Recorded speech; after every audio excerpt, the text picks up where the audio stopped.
बिस्मिल्लाहिर्रहमानिर्रहीम।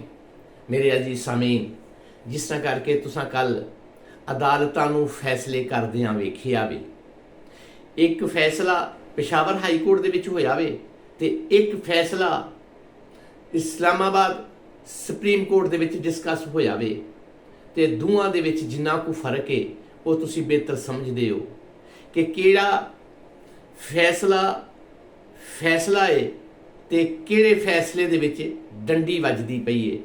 मैं हैरान हाँ, एक ही स्कूल ऑफ थाट दे विच पढ़न वाले, एक ही किताबां, इक्वल किताबां जज पढ़न वाले वो किस तरह सोचते ने ते दूसरे किस तरह सोचते ने। जिस तरह करके कल इमाम सादक ते ज़रताज खुल नूं इंसाफ मिलिया है, ये इंसाफ हुंदा कीता भी जांदा है ते हुंदा होया नज़र भी आउंदा है।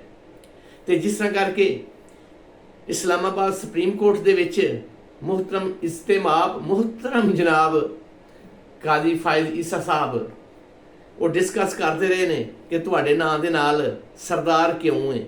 वो अल्लाह पाक दे आ भोलिया ते नलायक अहमक बंदिया, वो तेनू ये सरदारी दे नाल सरदार लिखण दे नाल तकलीफ की है, परेशानी की है।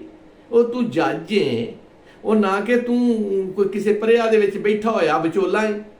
अजीब गल्लां करी जाण डे आवे। इनू कम अज कम इस तरह नहीं सी करना चाहिए। उन्होंने अपने मनसब नूं समझना चाहिए वे।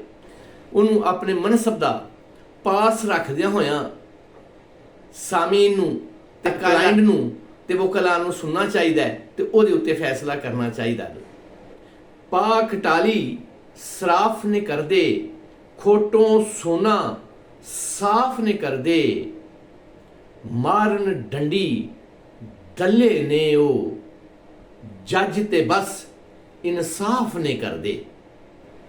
मेरे अजीज दोस्तों, जेकर मेरी ये वीडियो पसंद आवे इनू सबसक्राइब भी कर दिओ, इनू लाइक भी कर दिओ ते अपने सोहणिया मशवरियां दे नाल भी नवाजो कि किस तरह करके इनू मजीद जिहड़ा वे उन्हें निखारिया जा सकदा वे। ते मैनू शुक्रिया दा मौका भी दिओ। शुक्रिया।